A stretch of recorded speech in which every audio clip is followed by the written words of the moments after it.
Hi guys, we are here on the Private Parts Unknown channel. I'm Courtney Kosak. I'm Sofiya Alexandra. And we are here with Karen Lee and Cam Potter. You got it. You got it. Yes, you guys are the co-hosts of Sex Talk with My Mom, a delightful father or mother-son duo. And It kind of is a father-son duo. It's a father-daughter duo. a father-daughter duo. Me being the father. Yeah, me being the daughter. It's a role reversal to the extreme. Right, right. You got it. We can end Can the you podcast. tell that Courtney's been having wine? A little, okay, so it's wine 30 here. It's wine o'clock. Let's 1 o'clock somewhere. do this. Yeah, we're all Which drinking is right wine. No, we're Here. not all drinking wine, Except mother. for the one who... The father is not drinking wine. The father of the three. Father, do you Dad has not to be responsible. I am the Dad not responsible drink? dad. Do you drink? Sometimes I do. He But tends to not like if to I'm drink. having, like- Did we not meet the threshold of fun? I guess we did not. It is. You definitely met the threshold of fun, but it's a little nerve-wracking. If I drink, I really lose Sure. control. One sip. One sip, I'm Literally, that's all. donezo. He's done. I want to know what that looks like. I know, Sophia. I saw it in your I'm eyes. like, You're like, oh, Here, what is have a that? damn sip of Challenge accepted. we want you to get loose. Okay, Yeah, okay, sure. okay, Cam's okay. gonna All right. Share the that peer, wine. peer pressure from my mother. And two hot babes. wine. Oh, yeah. Oh God, here goes. Oh, God, he's completely wasted. So, listen, this time of year we thought was especially apropos to talk to you guys because one of the topics that we want to talk to you about is grief, and I think it's something that a lot of people are dealing with, and it's hard with the holidays, right? I think my experience, because I just lost my father in August and my husband was years ago. I think it's harder when you least expect it than when you expect to be sad at Thanksgiving or Christmas or Hanukkah or whatever. But it's when something triggers a memory. To me, that's when it's most upsetting. I mean, I also think the first year after someone dies, then all of those moments where you expect to see them, then it's triggering. But then after that, you're like, oh, we've done the Hanukkah without him. You know, we could get through this one. We don't need him to cut the turkey anymore. Right. So then it's like moments where you're like, oh, I didn't. So you expect guys don't to miss remember him, huh? No. Cool. We're cold and callous after the first year. That's it. Well, this one was interesting because we just lost her father, my grandfather, and we always had a tradition of cutting the turkey together. Oh. And it was like the most traditional thing that we've had in our family. I'd Cam say. and his papa. Right. But so our way of coping with that was Mom decided to just order in this year. There'll be no turkey cutting. It may not be a turkey. Yeah. It's too emotional. Everything will be made not by us. You don't want to see a whole bird when you're feeling sad, you know? Exactly. Yeah. You want to already have cold cuts. You know, like, I don't want to face the cutting. Yes. How exactly. intentional was recreating the tradition for you? Were you like, this, I'm going to make a total departure because I don't want to feel that or whatever? There's a lot of shit going on with that because we have my mother who's got Parkinson's. She didn't want to have it at her place. I live in California. Most of my family's in Chicago. So we decided whoever hosts it doesn't have to do all the work. I think Thanksgiving is typically a very difficult endeavor. And then you have to cook it all, you got to plan it all, then you got to serve it all, then you got to clean it all up. And someone once said they hate doing it just for that reason because always the women have to do it. I'm doing it at our house this year. Oh, enjoy. No, it is a great holiday to do Oh, because it's very festive. it's Who festive. doesn't like Thanksgiving? I love a good burden. You know what I mean? Just love it. Love to martyr it up at my Yeah, house. that's what it is. And I don't know why I say that about the men, but it typically in my generation, it was always the men would wait while the women who cooked and slaved over the damn turkey all day, which I make a damn good turkey. And then your dad and would then- swoop in and He'd take swoop credit. in, he'd cut the turkey with Yeah. his grandson. And then after that, it was like, let's go serve it. Let's go clean it up. So, yeah, I think it's a little bit of resentment there. Fair enough. Oh, man. This is starting out with a bang. Okay. What about how it feels to specifically lose a partner? You know, Ooh. that must be a different thing than Yeah, losing a we're father. going way down into Sorry. the Yeah, deep we're depth. gonna go. Is All that right, okay? we're gonna go deep dive in Can here. we Okay, go deep dive? we Oh, can. we can Oh, deep we'll dive. deep dive. We talk about everything. Losing a partner is horrific, especially when it's sudden, like in my case, because he wasn't sick; he was murdered actually, and so it was unexpected, and it shakes your entire foundation of what you, especially like if you've never experienced anything that traumatic. It's actually a tragedy, but it's also a way of reframing the way you look at life and opportunities. And I wouldn't be the person I am now if that had not happened. So it was horrific.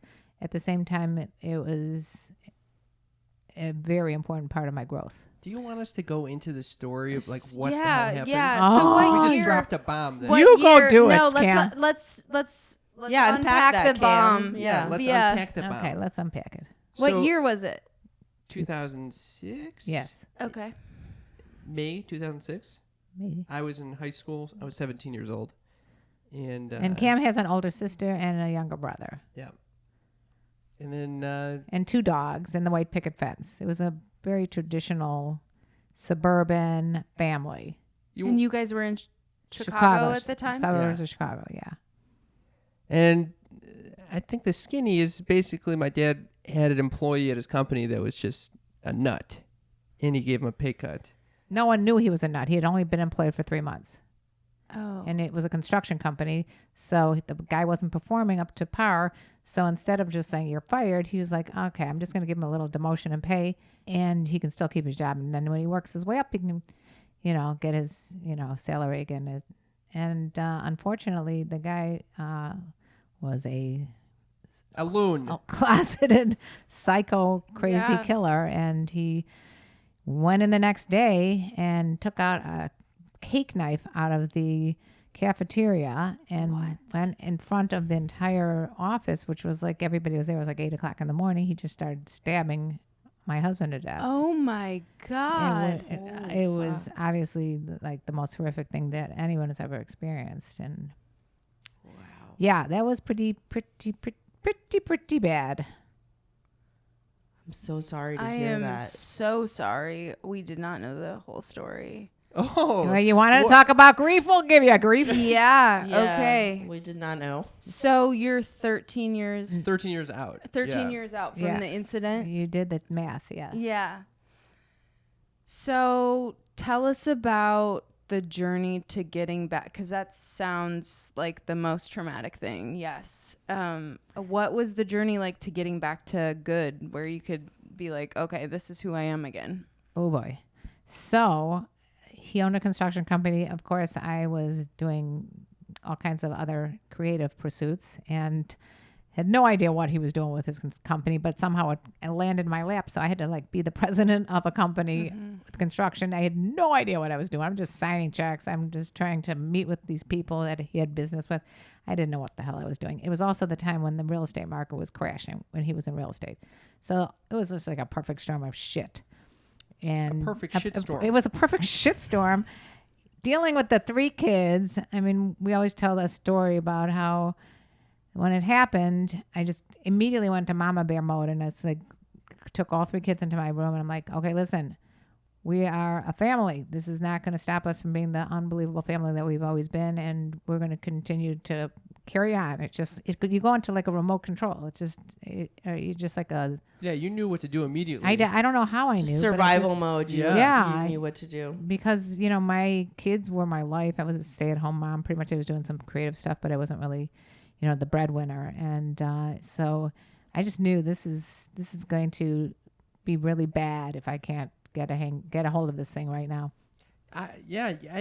It was pretty interesting that you knew immediately, like, there were 2 options here. One is that this could just wreck us. We Yeah. could just go into deep depression and, I don't know, resort to drugs, whatever. Or just fucking bulldoze through this and, take this in stride. Right. And I had really worked at getting these kids to be like, they're phenomenal kids. I mean, Cam had a lot of accolades going on there. He was the prom Okay. king. Thank you, mother. You know, he was the most likely to succeed. That Oh kind my of, God, Cam! Oh, I didn't know yeah. you're the Best golden hair, boy. best Best hair, hair. obviously. Yeah. Oh, and Guys, yeah. His there's sister. too much alcohol in me already. Yeah. You can't do this. His sister was like the one who gave the graduation, like, you know, funny speech. Younger brother was always doing everything great too. So it was like, I didn't want like my kids to become that's the family that the husband was murdered, even though you know they were doing That's that. definitely what happened. You know, you get that pity 100%. look, you get that look, like that little look. Oh, and then I love when people come Were up to me. people weird to you? Yeah, they come up to me. Do you want to know where I was when I found out about your husband being murdered? Holy fuck. Yeah, Oh, I've been dying to no. hear that story. Please tell me, because I was just for 5 minutes of the day not remembering So what crazy! happened. I didn't know that my husband's death was about you the whole Oh, time. I just didn't get that part of it. But anyway, please expound. And you don't you're at the grocery store, for crying out loud, just trying to get your mind off of something. The trial went out for like 3 years because the guy who somehow was so upset about losing the 10 grand that he was the trial was like he got $100,000 worth of psychiatrists that would say that he was like, what was it called? Involuntary intoxication, where he was taking Wellbutrin and Ambien and like who doesn't? And it somehow made him completely berserk, and that's why he didn't remember coming in when stabbing my husband to death. And it actually was said, bonkers. during the trial, if Gary, that's his name, was alive today, we'd be playing golf together. Oh my God. What was the outcome of the trial? Luckily, 45 years in jail, which is equivalent to life because the guy was like 35 years old. But it was like kind of like a horrible thing to have to go through after losing, you know, your best friend. I was married when I was like 23, but I was with him since I was like 20. So it was just the all around horrific thing. But I think we all came out okay. Yeah, I gotta say, you guys host a podcast about sex together. Like, You guys are clearly super close. You just had a disastrous audition for The Amazing Race. Oh yeah, it was So so you guys much fun. have to look up on YouTube. Yeah, it's worth worst audition ever. Super funny. But do you feel like what comes out of you is that your choice to be happy was so overwhelming, and your lust for life and for having such a good life and giving such a good life for your kids, it seems like that's what powered you through. Would you say that that's right? That and the fact that this one guy came up to me one day and he's like, you know, do you realize that one chapter of your life is closed, but do you realize another one is opening? And I'm like, And I thought to myself, I am single. I can have sex. And it's legal. I mean, I was literally like in a very straight monogamous relationship for the 24 years. And it's like, whoa, I hadn't kissed anybody in 24 years. I can have like, I'm like I was like a new, I was like an adolescent. I love this because I wanted to ask you about this because Karen is A self-defined she's certified a cougar. cougar. She's a certified cougar. Certified. She And- coined the term. I'm certified. You No, are. I changed the name to a confident, older, unique, genuine, assertive, and racy woman. Yes, that's like sexy, unique restaurant. Yeah. Exactly. You belong on Vanderpump Rules. I should be. I absolutely should be. But anyway, I wrote a book called The Cougar's Guide to Getting Your Ass Back Out There. I started a YouTube channel because I tried to find women that, you know, I could help. Or at first I tried to find a channel that catered to like women in their 40s going out there again. And there, of course, was nothing.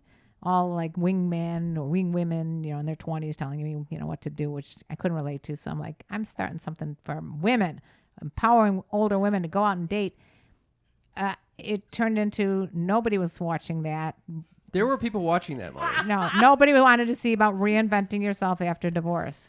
What they did want to see was a cougar's guide to porn stars or oral sex or penis size. They were horny dudes. They were horny dudes. And I'm like, I leaned into it. I'm going to, if you can't beat them, join them. And I started this whole YouTube channel and it was catering to like 18 to 35-year-old men. Then Cam decides to use my material in a stand-up comedy. Ooh, Cam. Cam. No, it was a gold mine. It was no regrets. It was He's fucking like, I'm not wild. even sorry. Why would I be? This is good, solid material. What else am I Gotta gonna steal do? from the best. My friends are like sending me her videos. I came across her videos. Were your friends like, she's a MILF? Oh, Yes, yeah. of course. Of Oh yeah. Which is not something I wanted to hear at all. And the videos were shot in my childhood bedroom. Well, it was a you know, you were at college. It was an empty Karen room. goes hard. She's like, you weren't using that room. And it had I'm a gonna nice- use it for my sex Had a talks. nice, yeah, exactly. I'm watching this video, and I'm the first time I visited home, I noticed there's like a nice chaise lounge in my room, which never existed in my room prior.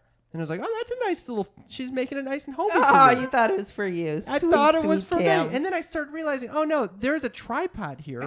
I see an O-ring. Yes. What? Why? What is happening here? And it became her YouTube sex studio.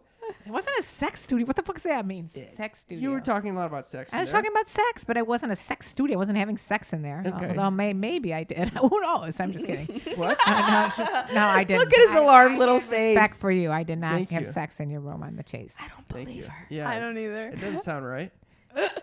Anyway, yeah. So I figured why not use this, and I would actively read passages from her Cougar's Guide to Getting Your Ass Back Out There, and it did well. And then you guys were like, so we got to do this together. Well, it sold a lot of books. I was selling books left He and sold right. more books at his stand-up than I did normally. So it was perfect. It was perfect because the guys are not reading the Cougar's Guide to Getting Your Ass Back Out There, but it was great stand-up material. Yeah, but I would do these sets, and people would come up to me afterwards, and they'd be like, Can I get the book? Yeah, can I have that book? And is this real? And I was like, why would I make this up? You're like, this is a nightmare that I live daily. Yes. Why would I make that up? Exactly. And so then eventually I was like, wait a minute. They don't believe this is real. I could show this is real by just doing this podcast with my mom. And so then we created Sex Talk with my mom. A friend had encouraged me to, so I shouldn't take all the credit.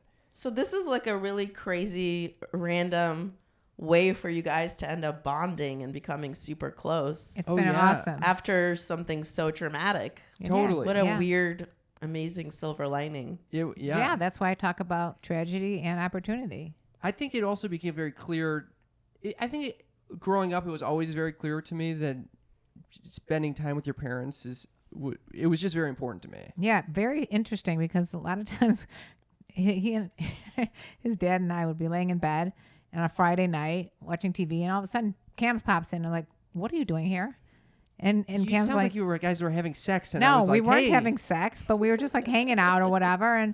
And I was like, "Come on in." And meanwhile, his dad was like, "Aren't you out with your friends? You're a teenage boy." And he's like, "No, I want to hang with you guys." Yeah. Oh, And I always thought that was so cute. That is so cute. that is so Yeah. cute. Thank you. But, What's you with know- the Mickey Mouse voice Well, over I'm there? thinking to myself, like maybe you had like a premonition. that- Take a compliment, Cam. Yeah. Just the impression, the voice got very high pitched and All right. nasally. It's baby Cam voice. Yeah, I was thinking about Hello, little baby a Cam. little Wasn't that baby. baby? He was a teenage Cam, but he was still cute. All right, He was cute. I'll take it. Well, So the book was called A Cougar's Guide to Getting Your Ass Back Out There, which is still out on Amazon if anybody would like to purchase Buy one. it up. Buy the Book. And What? for our viewers and listeners, can you give us a couple tips for cougars trying to get back out there? Oh, funny that you mentioned that. Yes, I can. As a matter of fact, I have a new book coming out too. Ooh, girl, tell This us. is for the boys, and it's called Fuck Games, Date Cougars. I like the double play on fuck games. Yeah. there. Oh, yeah. You Oh, like that very double good. It's entendre. very hot. Mhm. Yep. Mhm. Well, This over the also- years, I've accumulated so many different comments from people all over the world. They're, most of them perverted, but they end up going into my books in some fashion. But anyway, tips for women going out there. First, make the best yourself you can be. So you want to just do everything mentally and physically you can to make yourself ready to go out and deal with the men that are out there. But the main thing is just if you have a lot of confidence, you're going to do very well. So a lot of women are scared to do this, but I was really I was a happy, confident person. I wasn't beaten down with a bad marriage or anything. So I was ready to do this.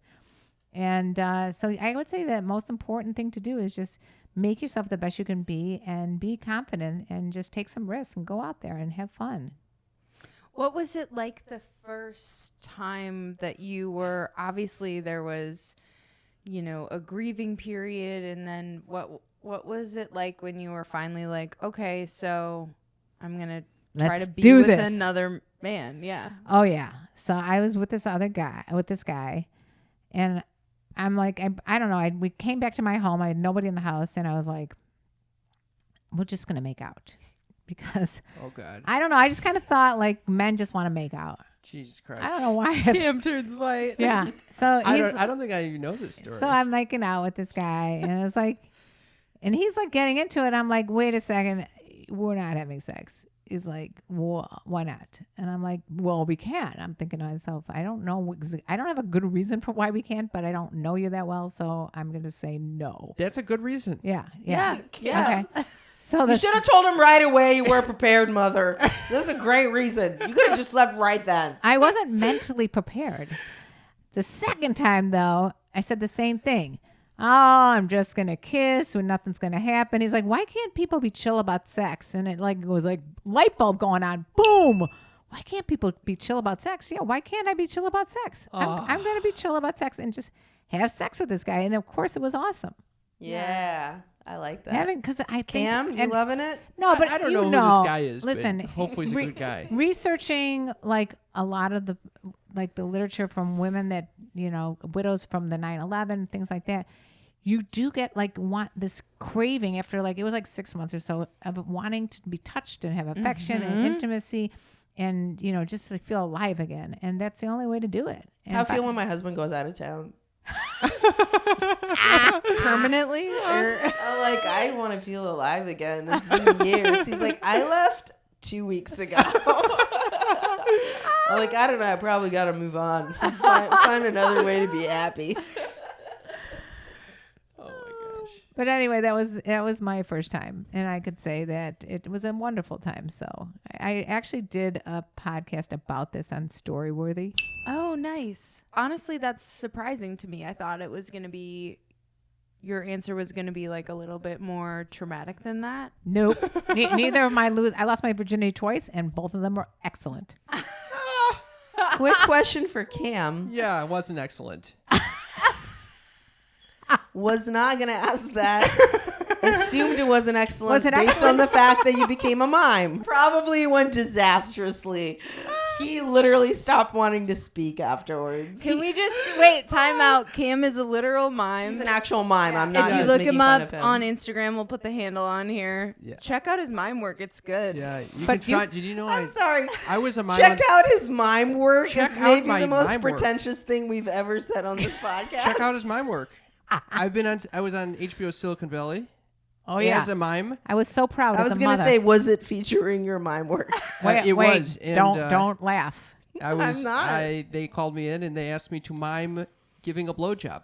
That's Oh my God, Cam. So you'll see me there giving Yeah. a blowjob. It's on the I love it. refrigerator. Yeah. And lots of refrigerators. And was it last season or the season before? I don't know. Mom. I gotta you say- shouldn't be this proud. Oh wait, is it in I was the new so season? proud. No, it's one of I the think it's the season finale of this last 2 season. 2 seasons ago. Yeah, Okay. but it's pretty It's cool. the only mime on the show. I was so proud. I Believe really it or was. not. Just Google Silicon Valley mime. Mime, There'll got only it. be the one moment. Yes. Quick question, though, for you. Do you remember how losing your dad affected you romantically or like with attachments to other people? Yeah, so there was the immediate aftermath, which was actually surprising because I thought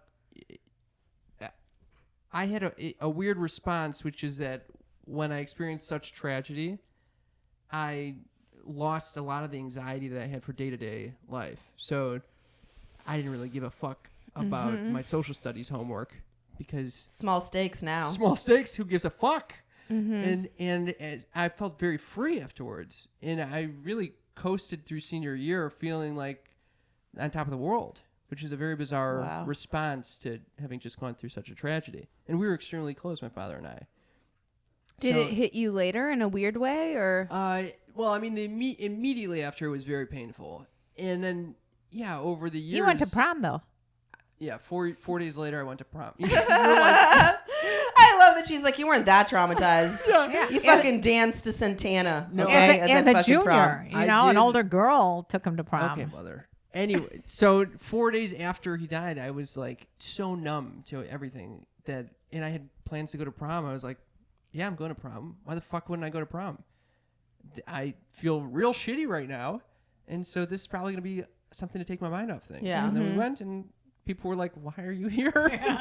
My group was pretty pumped that I was there, but it was a strange reaction. But there's no normal reaction to this. There's type no of thing. There right isn't. way to grieve. There's no right thing to do. It's all bizarre. So bizarre. I grew up a half a mile from my grandma, and she passed away a couple years ago. But it was like, you know, probably more intense than losing a grandparent for like an average person, just because she was such a part of growing up for me and stuff like that.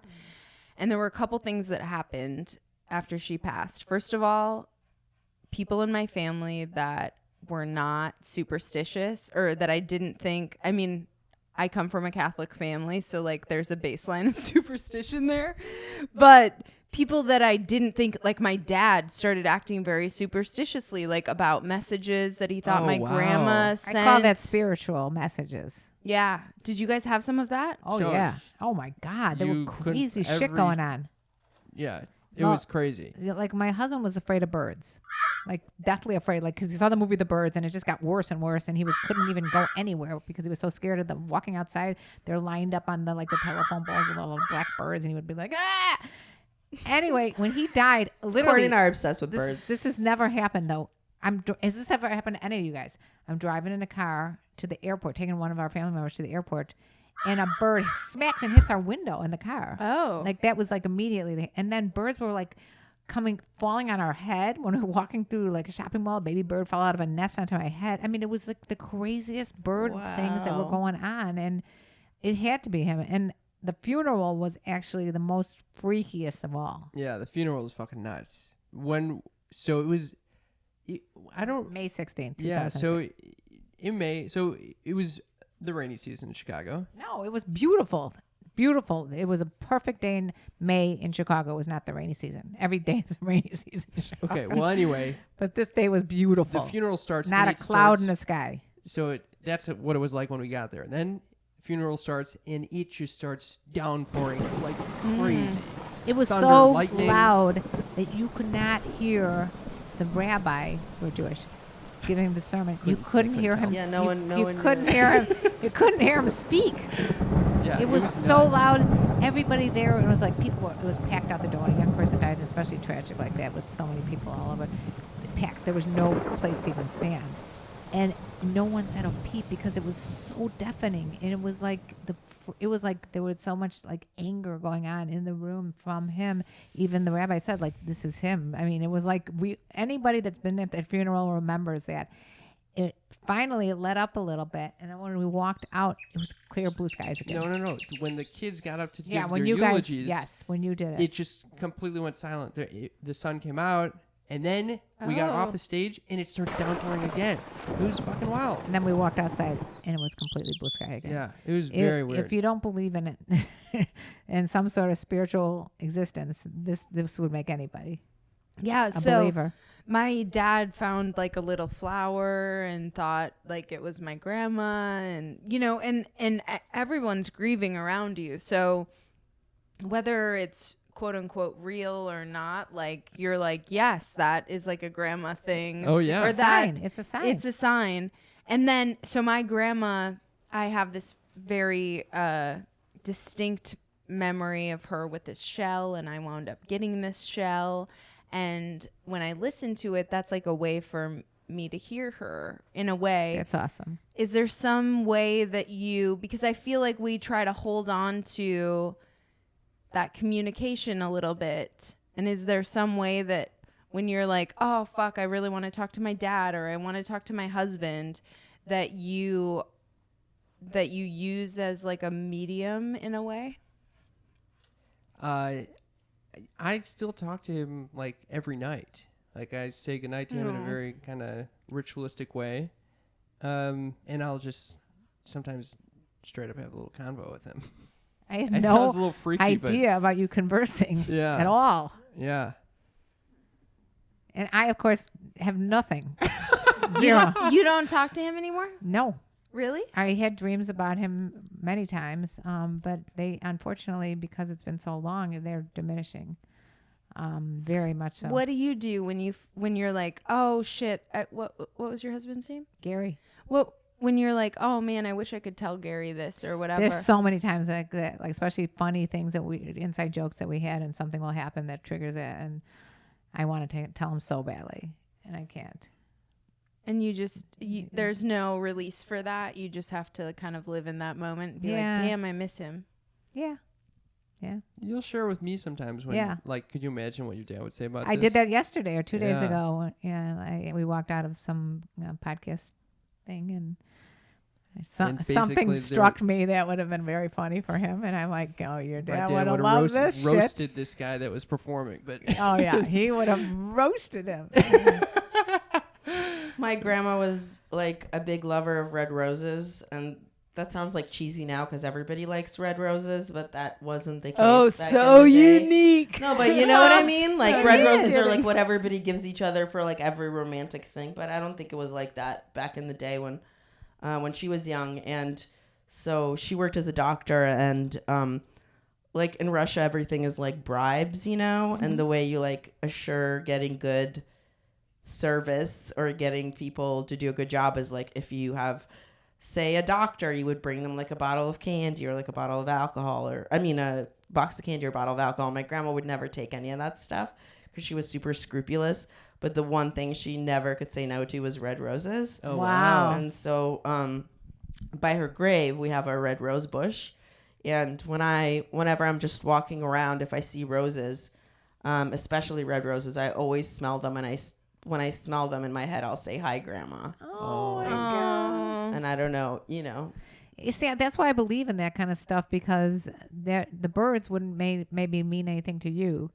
Where like I'll see a bird and I'll be like, "That's him," and that's my father. If there's two together, I mean, like you can identify it. And it's an ongoing joke in the family because Mom sees everyone everywhere. I saw when my father was sick, I saw a license plate saying "Papa to cure." And I was like, this is a message that he's going to be okay.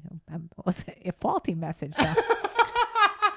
Fucking liar. He's going to be sort of okay for a little bit, but then he's going to end up dying anyway. But that was just a much longer license plate. Yeah. Just no way to fit all that. It's not going to work, and he's going to die. Yeah. They abbreviated it. What can you do? Yeah.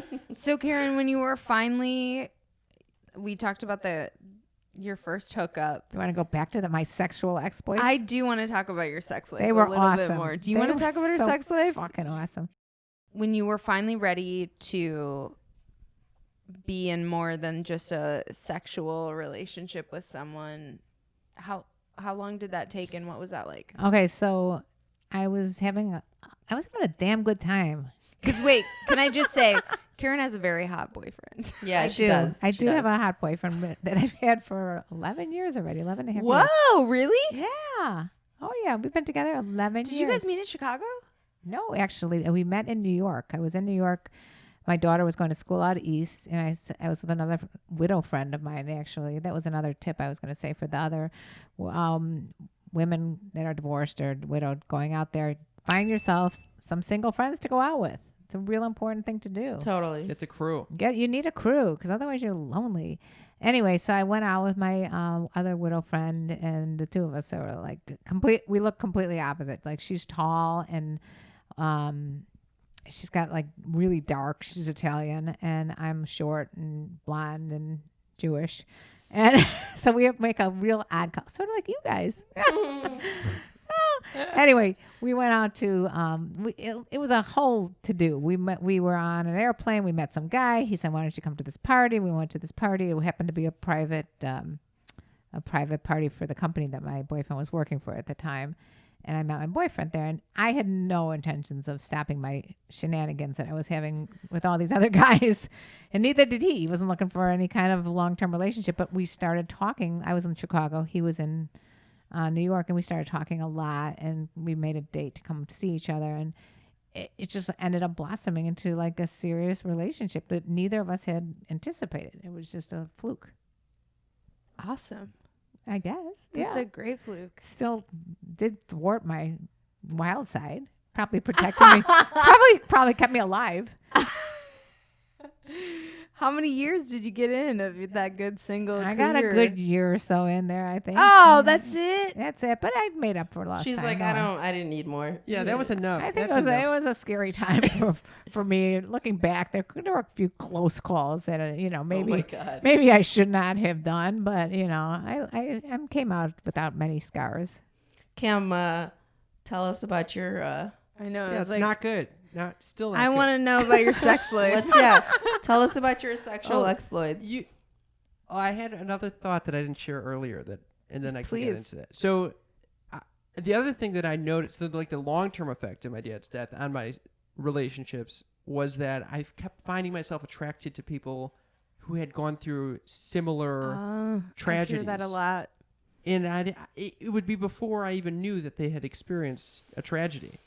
And I did as well, which is so weird because the guys that I was with all had lost a parent. So it's weird. Can I say when I was really harboring like a lot of shame about my abortion that I'd had, I found myself also attracted to male partners that had recently gone through a similar thing too. Isn't that weird? It is so weird. It's almost psychic connection. Yeah. Yeah. I think when I was just super fucked up, I was only dating people that were super fucked up or more fucked up than me because I was like, this speaks to me. You know? Sophia, I love you. It's like, oh, we're both not well? Okay. So what did that look like when you would meet you would just find out that these people that you were dating had also. Yeah. And I think there's something really nice about that usually because I'm like, oh, you get it. You know what this abyss looks like, you know? And then, yeah.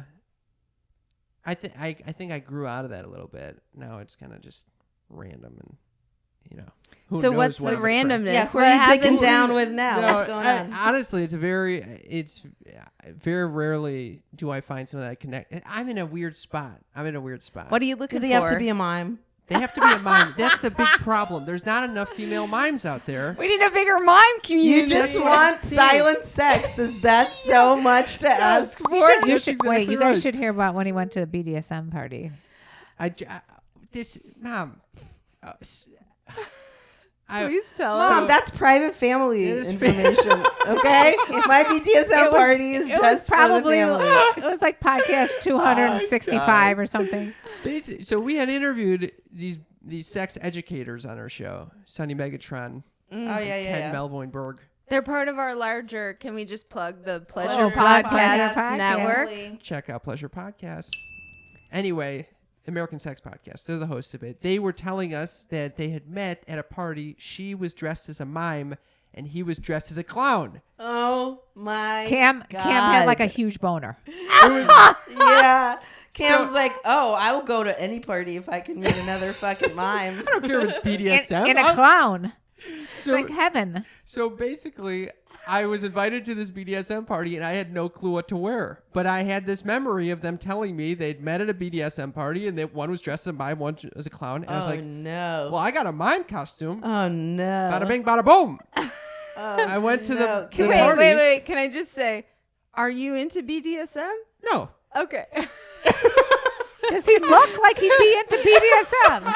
People surprise you, but I think that's great that you were like, I'm going anyway. Yeah, I wanted to see what's up. You don't know until you I go. think you could be into M. Yeah, why not?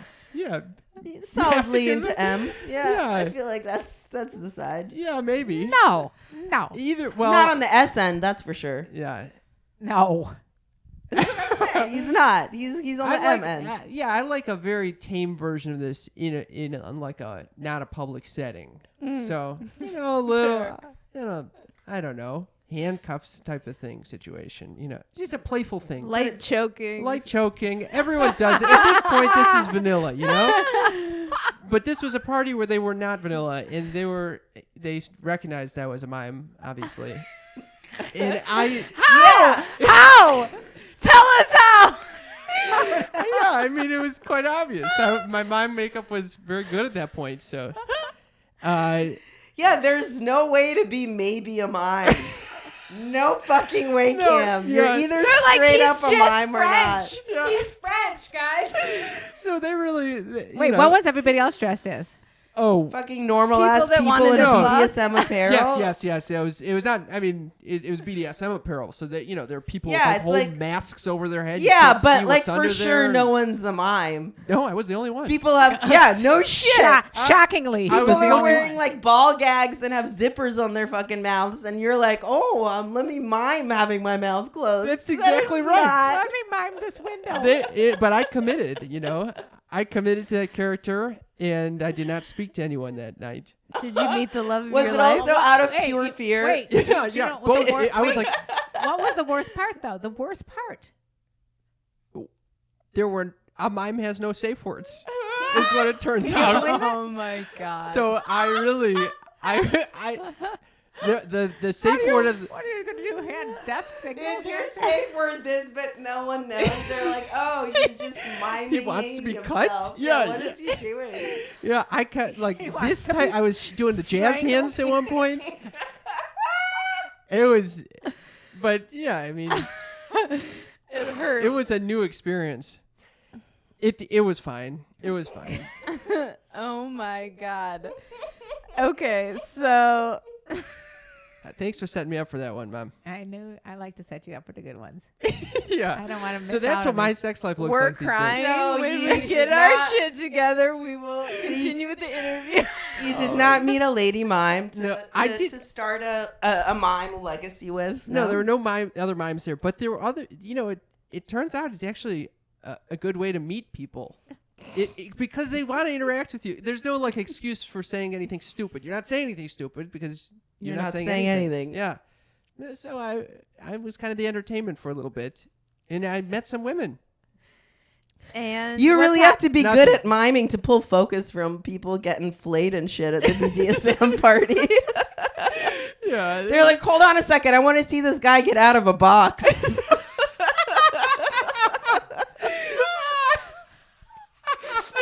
Oh my god. Oh my god. Who wants to see fisting? I just want to see this guy pull a rope.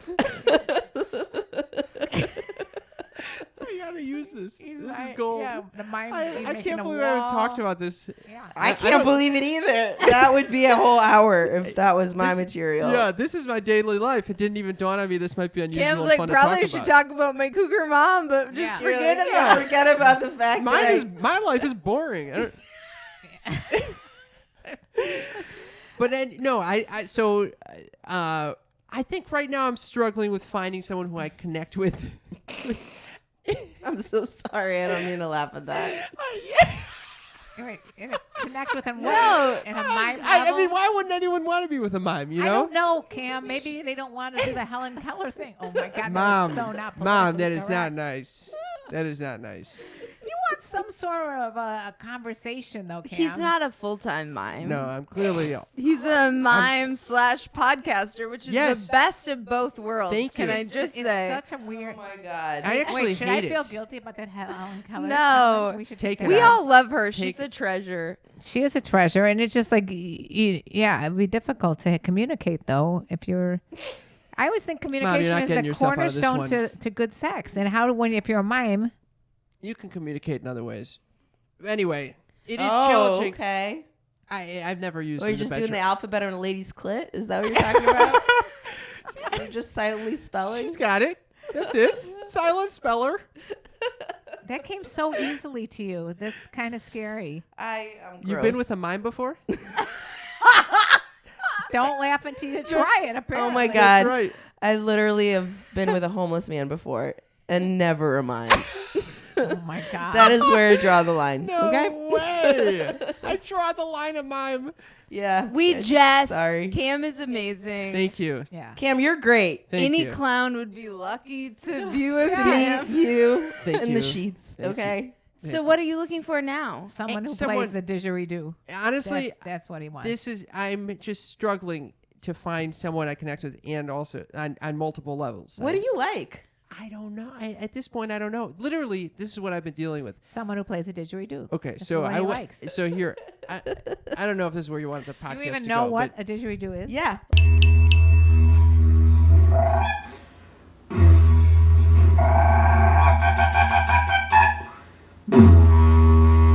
Wait, I don't No. want to tell you. Bitch, you what- have 3 Yes, didgeridoos? we bought one used, and it was some little girl had stuck a gumdrop in the middle of it, and we had to blow it out. How many didgeridoos do you need? He has, no, I he has started 3. giving them away as gifts, and then I Seems realized. like 1 is a lot. So anyway, This seems like your tatami mat excursion, which did not Oh, end well. man, if you You should haven't heard stop that- getting used didgeridoos. I don't know what your problem is. No, I love it. Keep going. okay, so here's. Seriously, what are you seriously Okay, so looking here's for? I'm looking for a Seriously. woman who I connect with and find very funny and smart, that is kind, who I'm also sexually attracted to. So I was talking to my friend about manifesting the other day. Yes. Courtney really believes in You're a this. manifester, No, huh? we're all on board. Yeah, We'll all speak of for all of us. us. Sophia downs the rest of her glass of She's- wine. I She's manifested this wine. You're You can manifesting another we're bottle out- of wine. I The think we bottle should is go. done. Oh, shit. Anyway, we're We have finished manifesting. the bottle of wine. So I was My talking kind about of party. manifesting with my friend the other day, and he's very on board. And I was like, "Fuck this! I'm gonna manifest some shit." So obviously, I'm gonna manifest a girl in my life. And so I was manifesting someone I connect with, someone I really relate to. I'm about to go to this party. Let me meet them there. I'm focusing, and I get to the party. There's no way. I'm not connecting with. Is this a regular party or a BDSM party? It's a Burning Man party. Okay. Another So weird party. I don't know this where is he where I got finds these the weird decriminalized psilocybin sticker. So over it seems there. to me like you're going to a lot of themed parties instead of just meeting people in a non-themed. God forbid. Yeah. God forbid he goes to a Scenario. Okay, regular you're party. seeing patterns that I don't think have anything to do with the Yeah, actual nothing situation. to do with it. Nothing to do with it. So, but it's surprisingly I didn't meet anyone there. However, towards the end of the party, I heard someone mention didgeridoos. Oh my fucking It's god! a sign. It's a It's sign. sign. And I look over, and this guy's talking to my friend, and he's talking about how he's a didgeridoo, and then it turns out he's a clown.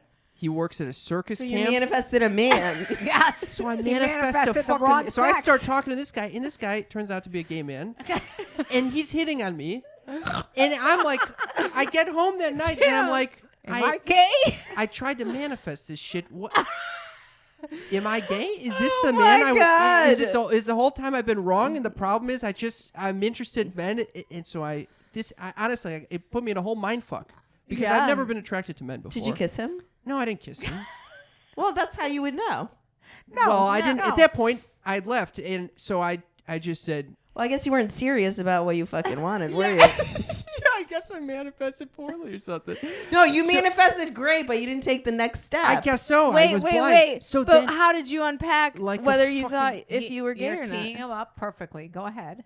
so the only thing I could even think to do was fire up some gay porn and see if I was interested. That's how you know. Yeah. And I recognize this is a very dumb move because people are turned on by all sorts of things and doesn't Sure, necessarily sure. interest. you got hard. No, it was just like listen. Can I say though, it was- I'm pretty straight. You're right. That doesn't necessarily track because It I'm doesn't pretty track. straight. And some lesbian porn, I'm like, I- okay, ladies, you get it. Yeah. Or You- gay guys going at it. I'm like, also, Yeah, I agree with you. Yeah. Sometimes that's even like more like yeah. But different- women from Yeah. from tests, women get aroused by a greater spectrum of sexual activity, including gay men and gay women than men do. Here's where I landed. I think that if I know this sounds crazy. I think it's a very spectrum thing, and I probably am somewhere like in the middle of the spectrum or something. I'm not very often attracted to men at all. Mm-hmm. But if I were raised in a society that was like more Chill with it. chill with it, that I was get like that. everyone's just fucking everyone. Also, if I could have a child, I think it's important for me to have a child. At this point, it's ingrained in me. I like, Yeah. It's hard to vaginas, it's hard to unpack that when you've grown up Yes. like so straight, and I didn't really have it's like, yes, now I look at it and I'm like, it would totally be possible for me to fall in love with a woman under the right circumstances, but I have not lived under those circumstances. Yeah.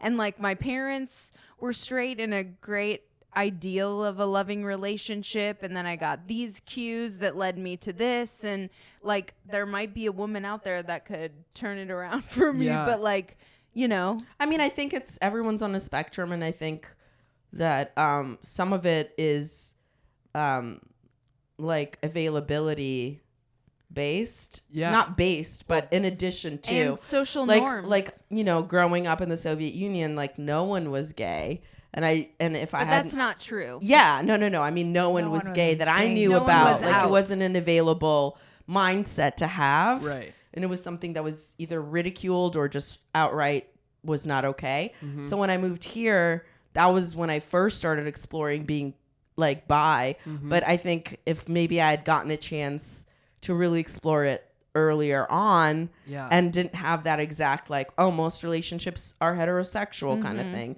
that my attraction to women would have had more of a chance to actually be practiced upon Exactly. than I got a chance to have. And also, we're so negative. I just have to say, as a culture, we're so negative about any bisexuality or homosexuality in men in a way that I think is so unfair. Totally. I was like, It's dude, very if toxic. you're gonna start hooking up with this guy, you better fucking want to do this. Like, because No, you can't just, it's not like a fun girl thing Right. where you, I mean, it should be, and you could make it that. Right. But I just mean societally, Yeah. we don't treat it as It the would be same a lot thing. you can make out with a girl if you're a girl, and people are more like forgiving, quote unquote, or be They like, like you can be love that whatever. shit. Yeah. Versus if you're a guy and make out with a guy, then it's like, well, You're gay forever. you're gay. Yeah. Yeah, you're Yeah. gay now.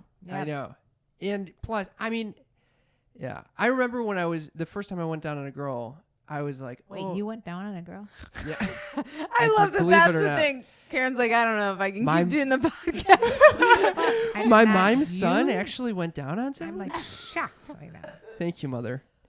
But it was like a learning experience, and I was like, oh wow, this does not come naturally to me. It's not like I remember I was pretty young at this time, and then over time I was like, oh wow, I actually enjoy this. It's not, you know, It's not that gross. it's not gross. That's that gross. But now It goes on a little too long sometimes, but what are you gonna do? But now, like, it would be a big learning curve for me to have to learn how to suck dick, and Oh, that's a good way of Probably putting a lot less of a learning curve than you think, because you already know what feels good You to already you. know if, yeah. the mental block, though, I think Yeah. to get past that is the learning. You know, not to do it well. I probably I would feel like it's crush, the you know? shame is There is the so much biggest part of it. Yes. It's like, and I feel like it's important to us, I think, on our podcast, and I know you guys talk about the whole spectrum of things, but like destigmatizing that is a big deal, because I think it's part of toxic masculinity, and 100%. like there's no way we can get past that if we're not like, men can be like whatever. I totally agree. And I'm only sharing this because this was an honest experience that I had. Like, I in no way want to propagate this stigma, because I think it's shitty. I would like it if I'm feeling a connection to a guy, to have, at this point, to be, it's integrated. So like, if I'm feeling a connection with a woman right now, I tend to actually get erections, which is pretty wild. If I'm feeling What is pretty What, wild? what's wild about that? like, she can say something very kind and sweet to me, and I'll actually grow aroused. Yeah. And I- He's not saying like he's attracted by her boobs. Like, Right. if she's a nice person, he'll still get Yes. sprung. Yes, Yeah, yes. sometimes my husband will say some shit like that to me, and I'm like, I don't understand that at all. I actually think it's kind of rare for guys to experience. Most You'll guys sometimes have get it a boner separated. when I'm being kind to him, and I'm like, you're so gross. I don't even understand it. Does he just tell? He's like, I got a chub. Yeah. Sometimes we'll have like a really intimate talk. He's like, yeah, I got hard. I'm like, ew. Yes, I don't that's exactly the understand. vibe, though. Like, I feel such connection that I'm actually growing aroused, and that does not happen at all with men, because it just, I have not. I'm like, made the someone right just got hit in a connections. movie. I'm wet. Yeah, That's like what I'm like, you know? Still not healthy. Yeah, I'm thinking about that too. Yeah, Yeah. it's pretty good. Anyway, So what do you think that's So- a block? I think there is a block, but I think it's a block that would require a ton of, you know, Yeah. untangling, and I don't know if I need to necessarily. I'm kind of satisfied with, Mm-hmm.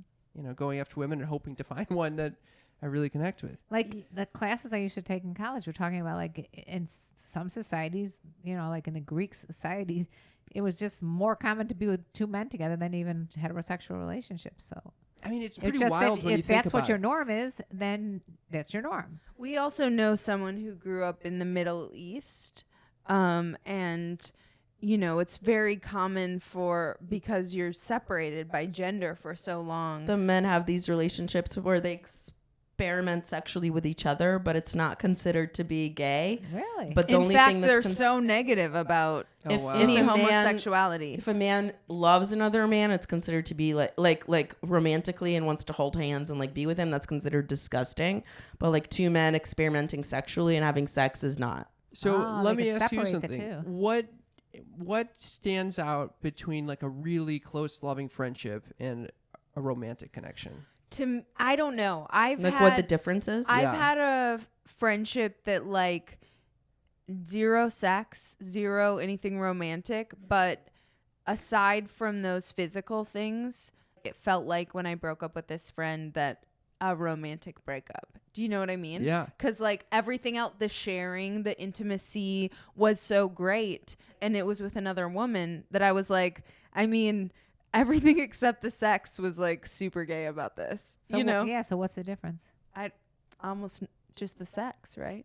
I mean, I'm a hard person to ask because I am legitimately near enough falling for a man and a woman. So for me, there isn't really that difference exactly. Like my best friend from a long time ago, we were best friends for really, really close. We were best friends for years. And then at one point she was like, I have feelings for you.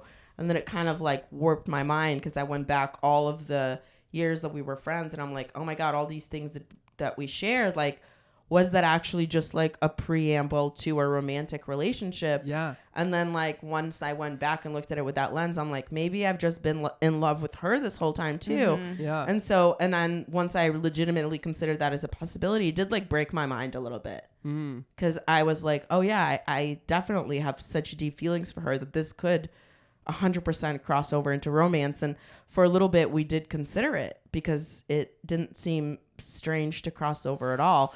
Once you've shared everything and you like, we slept in each other's bed and, helped each other out of relationships and into relationships and moved to 2 different states together. And when that kind of stuff happens, like, it's a lot of bonding experiences. And I'm like, yeah, I could see myself building a life with that person. Were you sexually attracted to her? I mean, only after she had told me that like she had feelings for me. Only then was I able to be like, well, let me take the friend lens away and look at it as more like, could I fuck this woman? Could I be with this woman? And we didn't get to do anything really. But I kissed her. And when we made out, like, I had electricity and it was like, I could see this evolving. It wasn't like I made out with her and I was like, oh, we're just that friends. Disproved it, yeah. Because I've had that with guys too, where you cross the line and then the first kiss, you're like, nope, that's not it. How about when you were growing up, though? Did you ever experiment with the girls?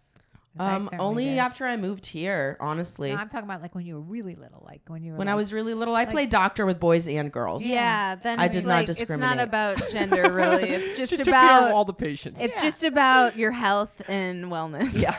but No, I just really I loved pleasure always as a little kid too. I started masturbating early, and like, if you like pleasure and you're bi to begin with, then I don't think you're separating who gives you pleasure. You're like, whoever fucking wants to get in here, I'm down.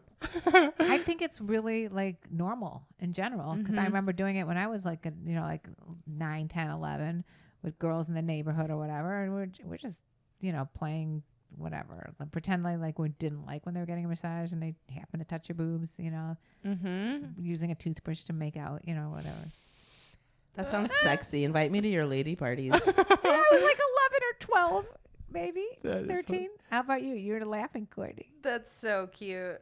I also want to say I'm very much in, this experience just happened to me, and this is kind of how I process it so far, but I might, He might go I might say I'm completely gay completely tomorrow. wrong at, in the coming months or whatever. Can I just say, The guy has as a your didgeridoo, friend, by the way. I think I hope the societal stuff doesn't override, and I know that's really hard to unpack, Mm-hmm.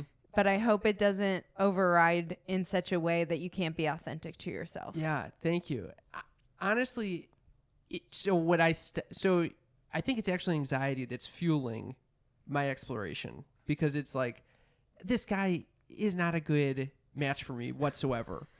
This guy's a fucking wild card, and just because he plays a didgeridoo does not mean I want to have anything to do with him. But it's such a clear signal. But it caused me. It's almost like kind of showing you that maybe the standards by which you're looking to find a partner are like stupid.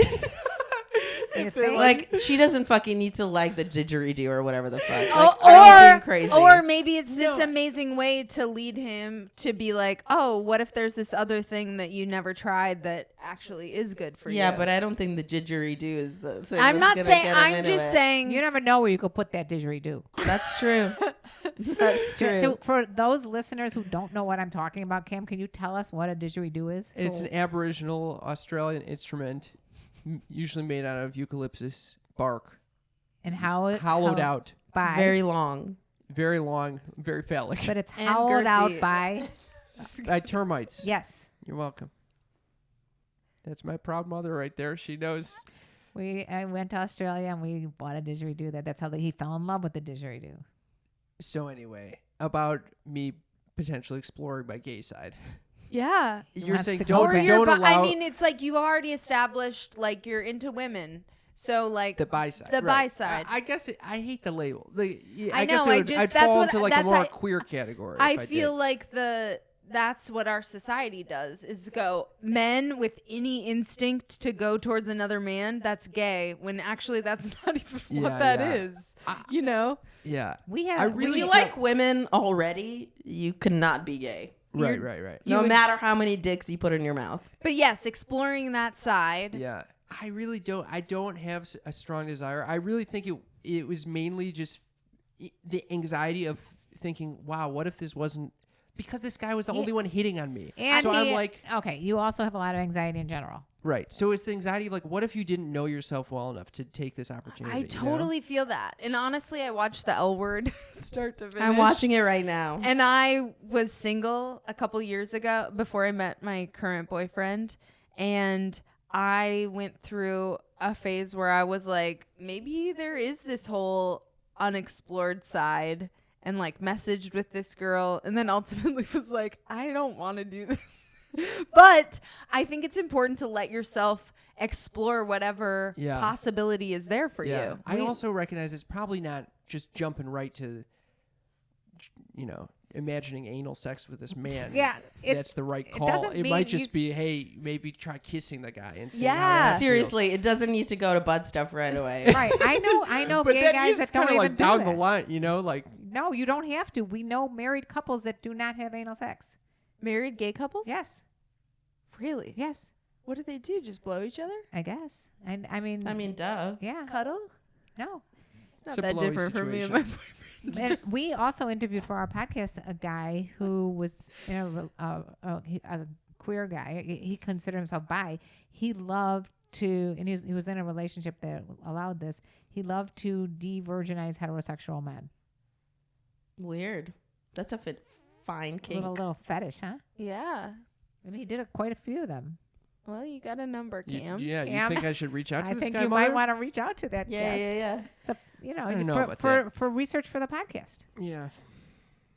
Well, I'll keep you guys abreast as to what We want to happens. know. Yeah. Thank you. Yeah. What's our final? Is there anything else we want to know? Oh, maybe I have a thought. Please. I think it seems like we're having these sex conversations because they're funny or whatever. You guys? Yes. Yeah. Um, They are funny. Thank you. I think it for me it's way more important to have a conversation that is typically uncomfortable, and to grow comfortable with that, and maybe share that with other people, encourage them to reveal themselves to allow others to accept them and for them to accept themselves. It's a very good point. I don't know if I was as articulate as I wanted to be there, but No, that's articulate. Yes. okay. Yeah, but We had a sip of wine. it doesn't really matter about this. The sex is obviously not that important to me. It is more the idea of like, can you step into your authentic self and be okay with getting into these uncomfortable parts of yourself? Like, it's not fun. It's not a very comfortable thing to talk in front of my mother about the potential that I was thinking about hooking up with this guy, you know?